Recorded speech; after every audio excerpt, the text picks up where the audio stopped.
Thanks for that, Joe.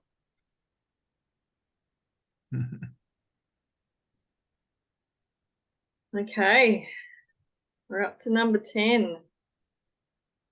Who wants to do I'm that happy one? to go. I'm happy to go first. Alrighty. Charity is a way of looking at another as if he had already gone far beyond his actual accomplishments in time. Since his own thinking is faulty, he cannot see the atonement for himself, or he would have need of charity. The charity that is, say again? Or he would have no need of charity. Oh, I'm sorry. He would have no need of charity. You, a little dyslexic. I always miss all the negatives. The charity that is accorded him is both an acknowledgement that he needs help and a recognition that he will accept it.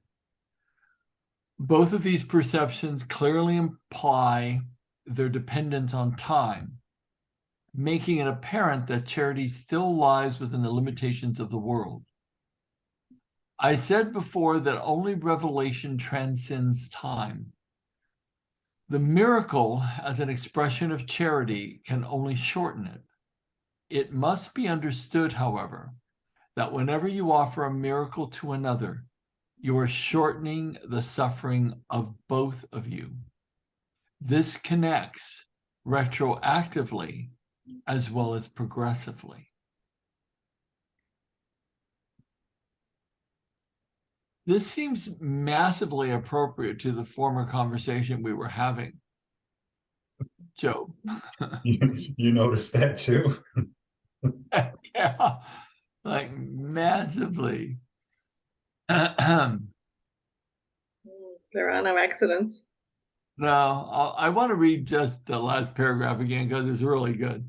The charity that is accorded him is both an acknowledgement that he needs help and a recognition that he will accept it.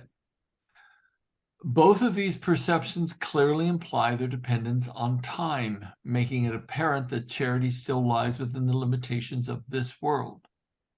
I said before that only revelation transcends time. The miracle, as an expression of charity, can only shorten it.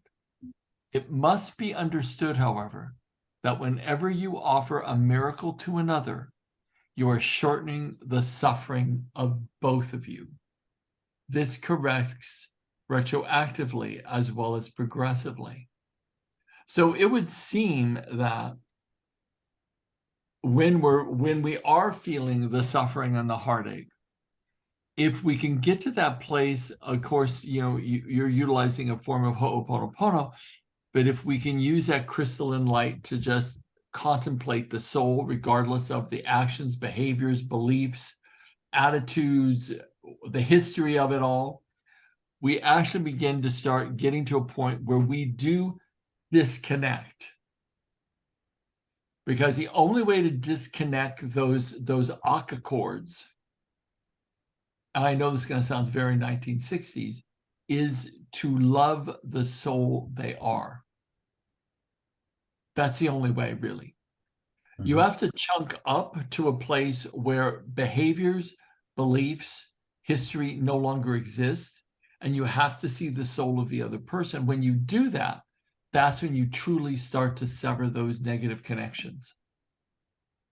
And that is, of course, what the Course in Miracles is calling the miracle. And I think, in my interpretation, which may or may not be right, that is an expression of charity. Well, it says it right there, the miracle as an expression of charity, so can only shorten it, which means we have to take the time in meditation to contemplate, visualize the other person, have a crystalline light coming through the crown chakra, out the heart, into the heart of them until you can see them illuminated. And where that illumination, you only see the soul and not the personality or the history.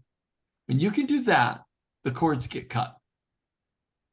Visualizing the cutting of the cords, I know is pretty common practice in the shamanic, kind of field. But I've never felt that to be effective for me. and may be very effective, but it just has never been for me. But Right. the idea of flowing that crystalline light, creating the miracle of just honoring their soul, that has worked very well for me.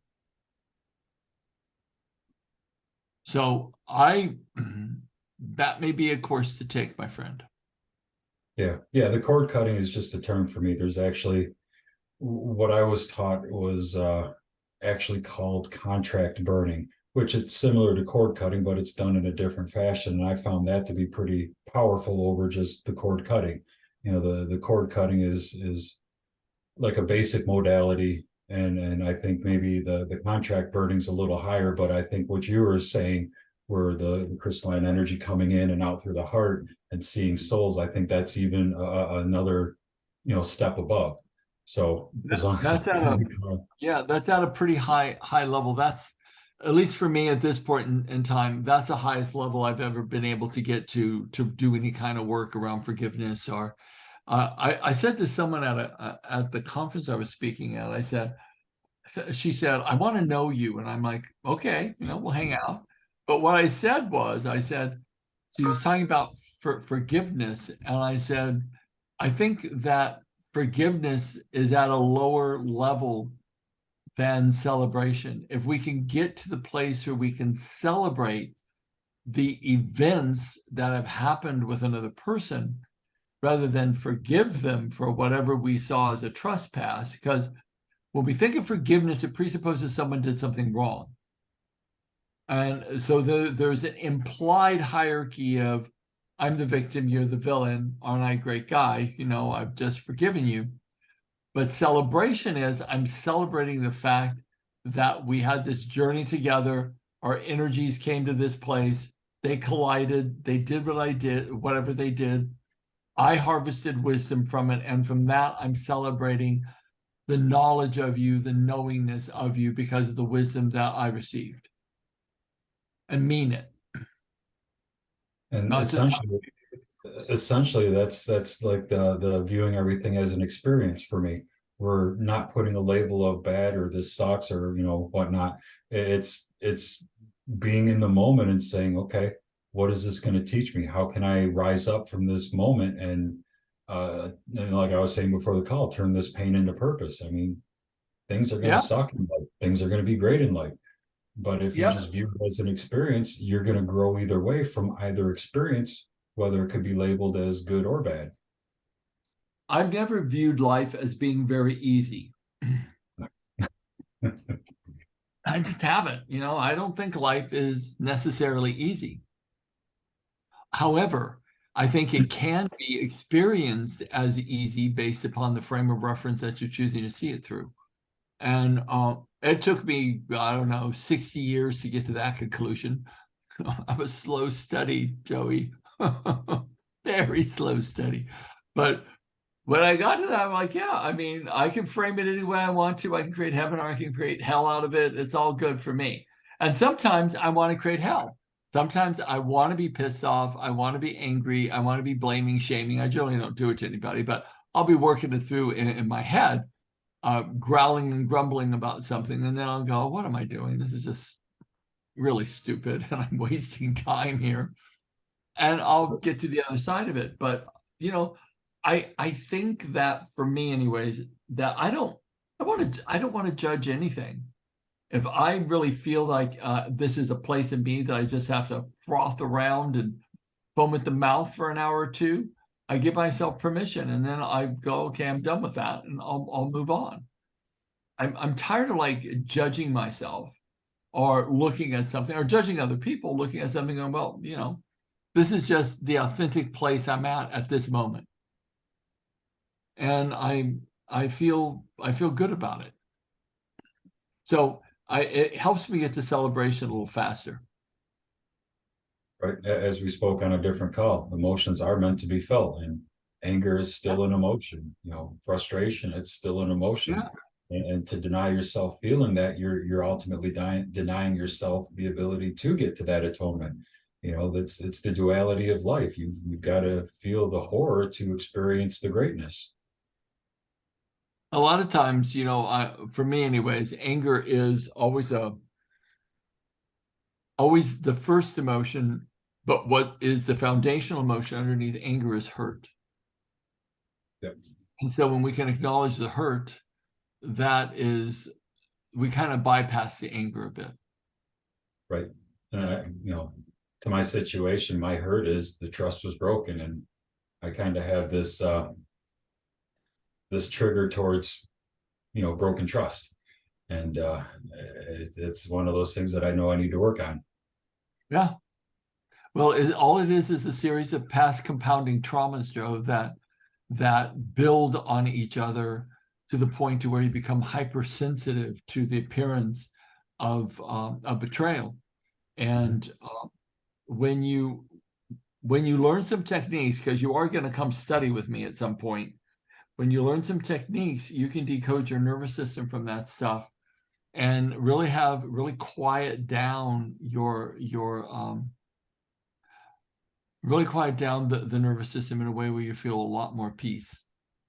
Because I've been working on myself for the last couple months now and going through all the traumas that I didn't realize I never addressed, but I didn't address, and there's about 45 of them.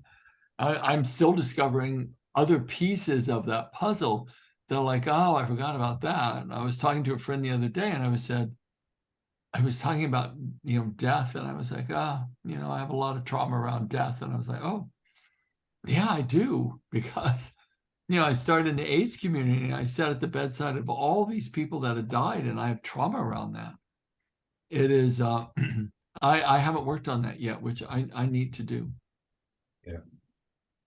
Yeah, I've had people tell me I've got a screwed up view of death and all that, because from a young age, so many family members a year were passing. It was like we were always at a funeral, it seemed like. And nowadays, I more or less celebrate when somebody passes, because to me, it is a celebration. And that's because of some of my warped views of the world we live in.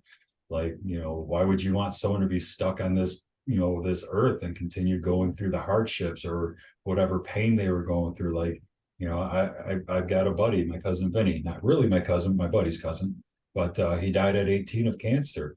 You know, it hurt, but essentially by that moment, I was already celebrating death. And I think I was 19 or 20 at the time. And, you know, I celebrated his passing because he was no longer going to suffer. He didn't have to figure out how to eat after chemo. He didn't have to figure out, you know, or his parents didn't have to figure out how to afford all of the you know, prescriptions and doctor bills and all of that. You know, it sucks we lost Vinny, but at the same time, the blessing that he no longer has to deal with the pains and hardships of what the physical body was going through in this realm, you know, it's a reason to celebrate. Yeah. Yeah. Plus he gets to go home sooner. Yep. V, would you like to read?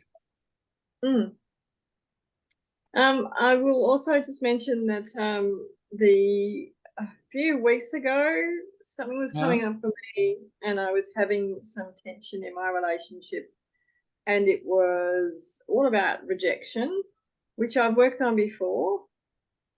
But and you suggested, Gary, to do the trauma resolution, the memory resolution thing every day. Pick a memory and do it every day. And I did it for about a week. And I'm sure there's more to work on, but everything just shifted, and I had more confidence in the relationship, and I wasn't doubting myself. And it was, you know, all this stuff I was putting on to Murray was actually me. And I cleared it, and, you know, it's just the world changes. Well, you know, it's so funny. I'm on to something, V, because I keep lecturing about this and telling clients about this. It's like it is our history, the compounding traumas through time that mount and mount and mount, and the more we leave it unresolved, the more solidified our beliefs become that were generated from the traumas, until it turns into more of our character. Because that's in our field of energy, because we do create an electromagnetic field by the thoughts we think and the emotions that we feel. Because it creates this field, we start attracting to us more situations and evidences that our deep-seated beliefs are real and true. And because we have a reticular activating system that eliminates, from our perspective, contrary information that is contrary to our deep-seated beliefs, that we don't even see the other possibilities.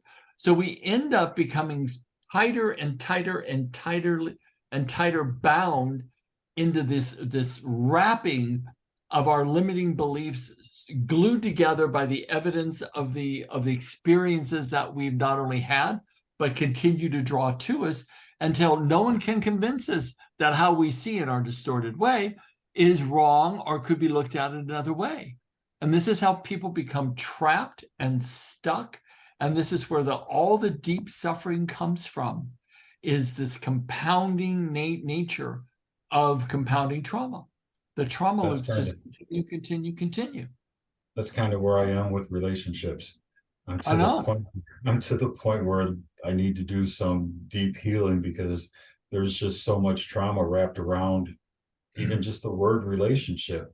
And when it comes to a partnership type of relationship, like friendship relationship is fine, but as a couple, that type of relationship, it changes when that's brought up. It just changes something in me, and I know that I'm avoiding any type of relationship until I can get to heal some of this and release myself from some of these pains.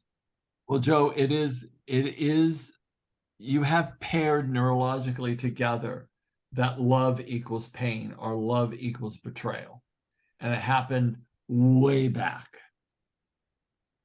And so I don't know your history at all, but I know that to be true, because that's what happened when we have dysfunctional relationships with in an intimate relationship, because our history is love equals pain.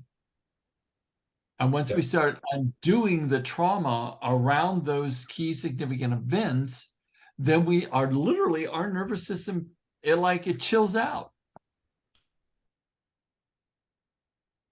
And it just kind of changes, like V was just saying. It just changes. Like Robert and I had a blowout the other day. Was it yesterday? It was yesterday. Or was it? Yeah, it was yesterday. And I kept thinking, why is he so mad? Like, what is happening? And I sat back and I was like, I was very calm, actually. I thought, what is this and how did this occur? And how will I resolve it? And so I sat back, and what I know to do is always take accountability and responsibility for my part in it. So I apologized for my part in it. And we had finally this conversation that we could have. It only took us about 15 minutes, but I had this conversation about what the responsibility I was taking and what my willingness was around it, and clarifying what I said, that created the trigger. And finally, Robert just his whole nervous system started to chill out.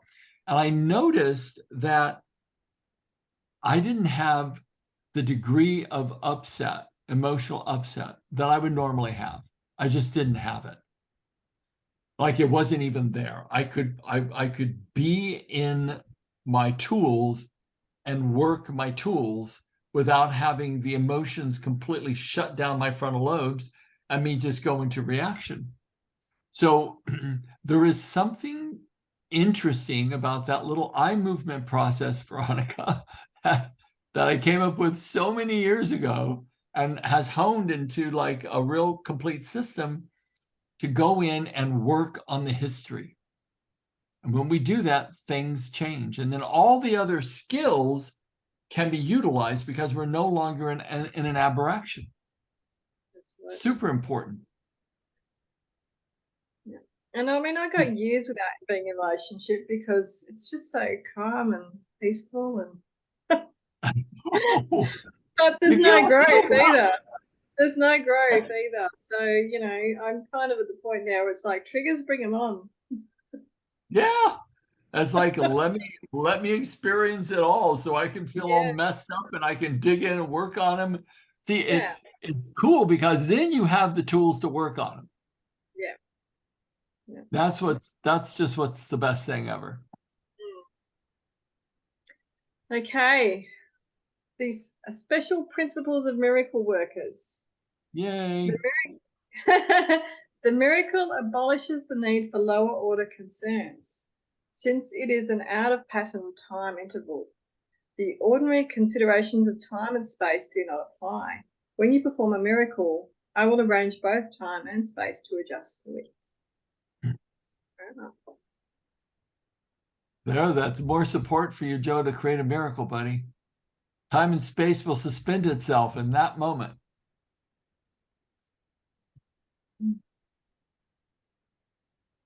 Is there more to that? Or is that just... That's so these are all quite short, so I'll go to the next one. Oh, sweet. Yeah. Okay. Shall I keep reading them? No, let Joe get in there. He's I can jump in. yeah. Number 12. Yeah, Yeah. number 12. A clear distinction between what is created and what is made essential. All forms of healing rest on this fundamental correction in level perception. Now that's interesting. A clear distinction between what is created and what is made is essential.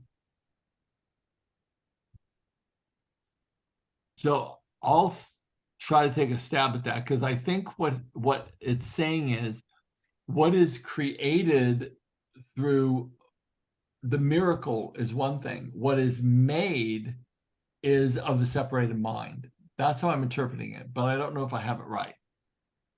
What do you guys think? So for me at the beginning, a clear distinction between what is created and what is made essential. Like, what are we creating in our mind that creates this situation, and what is actually essential? You know, like we were talking before with the walking hand in hand. If you can see a person for, you know, their soul, essentially, you know, that is the essential. You know, everything else is really, it's man-made. It's, well, man or woman-made, but that's where so much of the misinterpretation and misunderstanding happens is, well, I took this way, you hurt my feelings, let's fight for, you know, an hour a day, a week, or whatever. I like your interpretation better than mine. V, what do you think? Yeah, it makes more sense now. So yeah, when we're creating from a higher level. And distinction between what is made, yeah. So what is made, I guess, is exactly what Joe was saying. So that's coming from the personality rather than from our soul. And it's the situations we create from the trauma, the pain, the misconceptions. Yep. All forms of healing rest on this fundamental correction in level perception. So when you can see through a level clear mind without the emotions, like you were talking a moment ago, Gary, you could sit there in your tools while, you know, that heated moment's happening, and you're just like, oh yeah, let me level-headedly discuss and correct and take ownership and, you know, bring this to, you know, to a head sooner. Or you could have stayed, you know, in a past moment where you would just be as heated, and who knows how long that could have lasted. Yeah. When Robert and I first met, we'd have an argument and he wouldn't speak to me for 3 days. Now it's about 10 minutes. That's some good improvement. Yes, we are suspending time and space. Yes. It's all good. You want me to go, V? Yes. Never confuse right and wrong mindedness. Responding to any form of error with anything except a desire to heal is an expression of this confusion.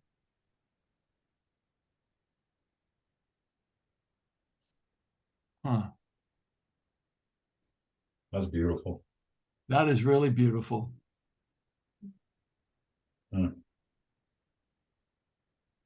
I like this use of error as well. Error, we can probably put that into a lot of different places during the day, like when we're feeling some hurt from something that somebody's done. It's just an error. Yeah, it's an error of the separated mind. And, you know, Joe, that's such a beautiful thing for you to consider in this circumstance, is that all of the things that have happened has been because of looking through a separated mind and believing that what was being seen was the truth, and it's not. And all you require to do, my friend, is just desire to heal and do I'll call it the miracle exercise with the crystalline light, and just have nothing but desire for the other person to heal and for you to heal. Essentially, that's all I really want. I mean, I know. it hurts seeing others in pain, and it hurts when that pain gets rehashed in myself, and continuing to do repeat healings on myself because it keeps coming back around. I mean, if layers are onion, if these layers are like onions, man, this is one big ass onion because I keep finding new layers and keep coming back into them. Well, the truth is, Joe, when you get to the root cause of it, the whole thing falls apart. When you can neutralize the root cause of this pattern, the emotional root cause, the event where the beliefs and the perspectives were created, it all unravels. The deal is being able to get to the root cause, which can be done. It's not like it's not possible. It can be done. V, have you ever gotten to the root cause of a bigger issue for yourself? Oh, yeah. Yeah. And, I don't know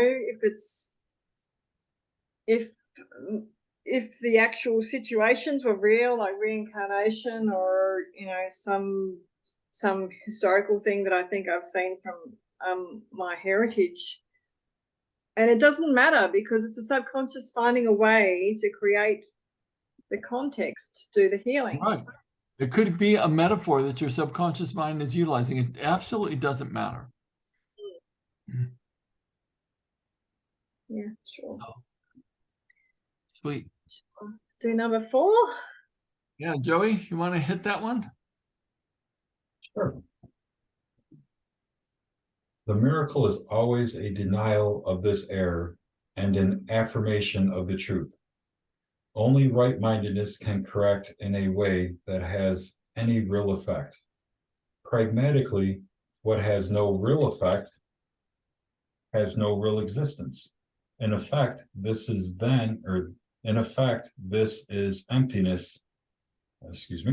In effect, then is emptiness.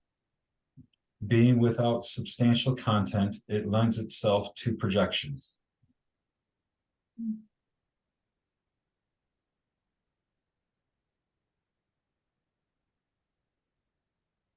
Huh.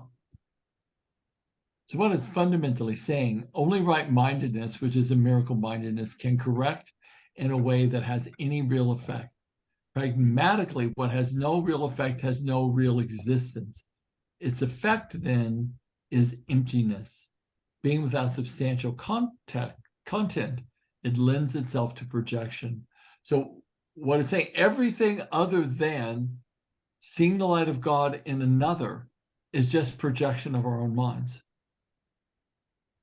That's really powerful because it's fundamentally saying there is no real correction to anything unless we're just entering that state of the miracle, seeing the light of God in another. Like there's no resolution except that.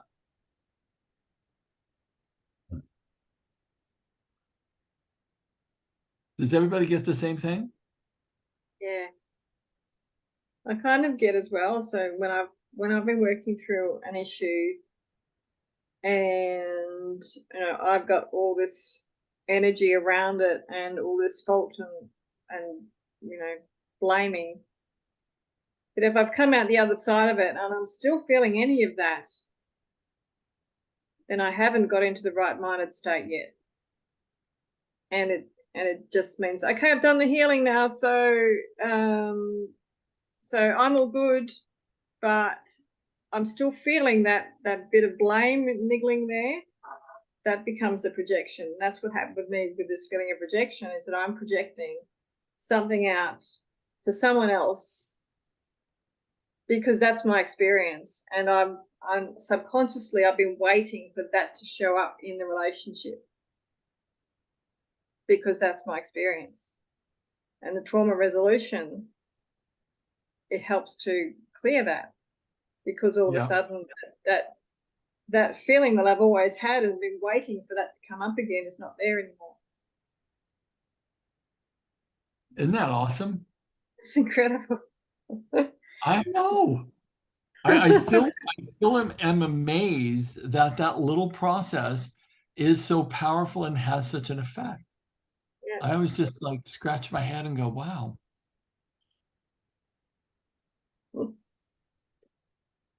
Yeah, cool. So shall I read number 5? Read number 5, I'll go to number 6. Okay. The level adjustment power of the miracle induces the right perception for healing. Until this has occurred, healing cannot be understood. Forgiveness is an empty gesture unless it entails correction. Without this, it is essentially judgmental rather than healing. Ah. The level adjustment power of the miracle induces right perception for healing. Till this has occurred, healing cannot be understood. So let's define what the level adjustment power of the miracle is. So does that mean, well, I'll just ask you, what do you guys get? What does that mean to you? Well, for me, it's like what you were talking about before. You've got forgiveness, but then you've got celebration. So that's a level up from celebration is a big step up from forgiveness, where you can celebrate that this has actually happened. And I get that with I think we've had that in a previous call where I kind of had that revelation with my family and my upbringing, where I can not feel sorry for myself because it was a hard upbringing. I can say, you know, it's made me who I am, and it's a beautiful thing, and I love my family. No.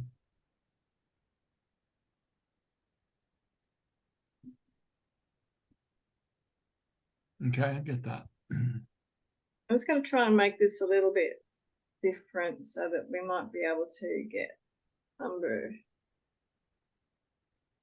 6. Oh gosh, I go for quite some way. What we're up to now? We'll do 7, was it? Yeah. No, gone too far now. You're gonna have to keep it still for a minute so I can figure it out. Number Okay, 6. I'm trying to get. Yeah, Just read number 5. Was it that one or this one? Because it ended with projection. So we need number 5 to be on one page. 5. That on one page. Sorry. It's okay. Which one were we on? Just read So we want number 5. Oh, number 5. Okay. Yeah. Yeah. The level adjustment power of the miracle induces the right perception for healing. Until this has occurred, healing cannot be understood. Forgiveness is an empty gesture unless it entails correction. Without this, it is essentially judgment. It is essentially judgmental rather than healing. Yeah, you were right, Joe. We just did that one too, didn't we? Yeah. But so that's so true. So true. Yeah. I'm still letting that one sink in. Mm. And Yeah. I mean, the level adjustment, and I'm almost viewing that as like the balance beam, as in keeping the duality of the situation balanced and stepping out of the emotion, kind of seeing, you know, not only your point of view, but seeing their point of view, taking the time to listen and hear where they were, how they were hurt, what may have occurred that created, you know, the emotion to be stirred up in them. You know, if this life is about unity, we can't just be an individual, my way or the highway type of mindset. We've got to open our minds enough to realize, hey, this person's hurt. Like in your case, Gary, your hubby was hurt.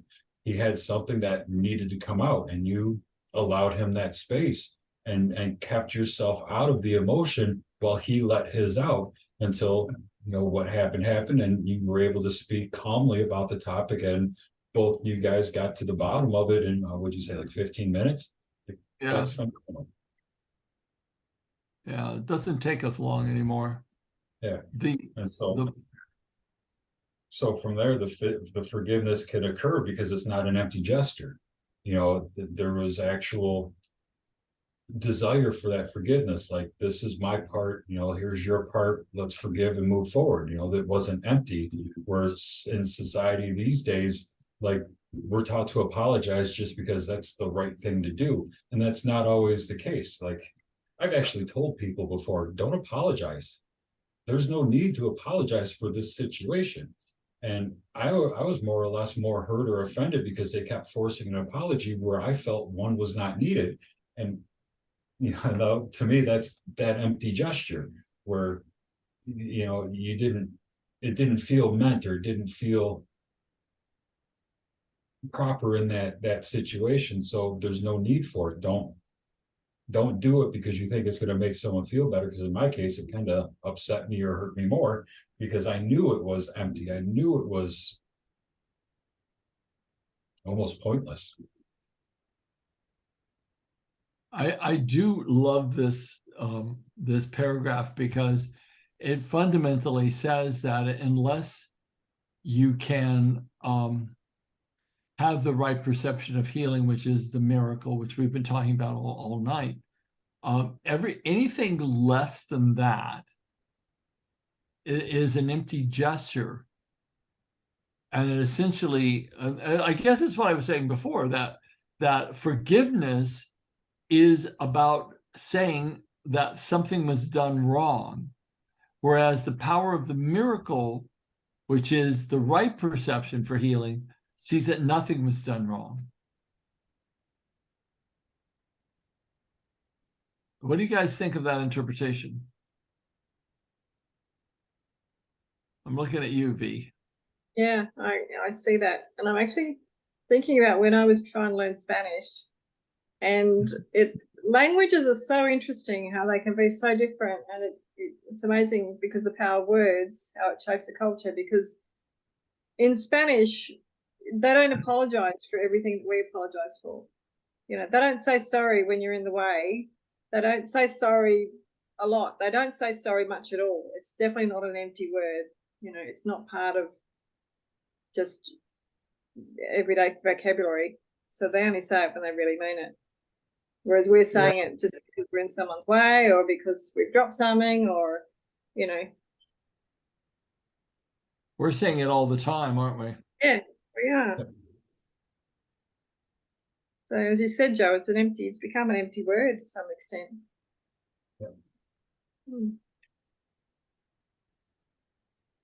And as Gary was saying, you know, I like the interpretation because essentially everything happens for a reason. And, you know, whether you feel it's right or wrong, it was still meant to happen. And, you know, providing we got the tools to work through it, it's not going to be a pain point. It's going to be, you know, a pain to purpose type of situation where you learn and grow and blossom into an even better version of you for going through it. Yep. Absolutely. And there comes that celebration again. Yeah. V, you want to read the next one, number 16? Right. It should be probably our last one. Yeah. Miracle-minded forgiveness is only correction. It has no element of judgment at all. The statement, Father, forgive them for they know not what they do, in no way evaluates what they do. It is an appeal to God to heal their minds. There is no reference to the outcome of the error. That does not matter. Wow. Well, shall we finish this page? Let's see how long number 7 goes for. Yeah, it's almost finished. Okay. You want to do number 7? Joe, you want to do that one? Sure. The injunction, be of one mind, is the statement for revelation readiness. My request, do this in remembrance of me, is the appeal for cooperation from miracle workers. The two statements are not in the same order of reality. Only the latter involves an awareness of time, since to remember is to recall the past in the present. Time is under my direction, but timelessness belongs to God. In time we exist. In time we exist for and with each other. In timelessness we coexist with God. Oh, that's beautiful.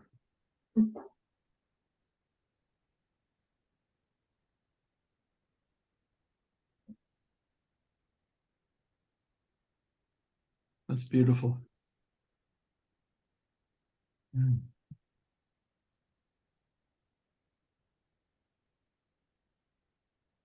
Okay, gang, we should probably stop there because it looks like it's Yeah. 8 o'clock right up here. So we're gonna remember we're on number 8, V. Yes. Yep. I will make a note of that. We'll do the last one next week, and then we're in the Yes. fear and conflicts. Those were good, weren't they? Yeah. Those are Yeah. very Very. good. And Yeah, as you said before we started recording, it's all perfect timing. There's so many lessons that just show up on time with these calls for whoever shows Did you up. get- So Did you get some value out of that, Joey? of course. really Especially glad when you I'm hanging came. out with y'all. What's that? I'm really glad that you came tonight. Oh, yeah. No robotics, so you guys got me until like January again. Oh, we're gonna Awesome. strap you right down to the Course in Miracles chair, and that's where you're staying. Well, there's a week in September that I'm trying to get to Thailand, so Oh, Nice. we'll see if I got service over there and what the time change is and all of that fun stuff. Very true. Okay, That'll be- gang, let's pick our words, shall we? Level up. Ah. Joey? In timelessness, we coexist with God. Dang it, Joey, that was what I was gonna say. I swear to you, that was what I was gonna say. I love that line. That's beautiful. Only the miracle mindedness is true celebration. Nice. Beautiful. Okay, gang, I'm still seeing clients, so I gotta boogie off the call. So we will see you guys when I see you next Tuesday, hey? Okay. See y'all soon. Okay. Bye, Joey. Bye, V. Bye.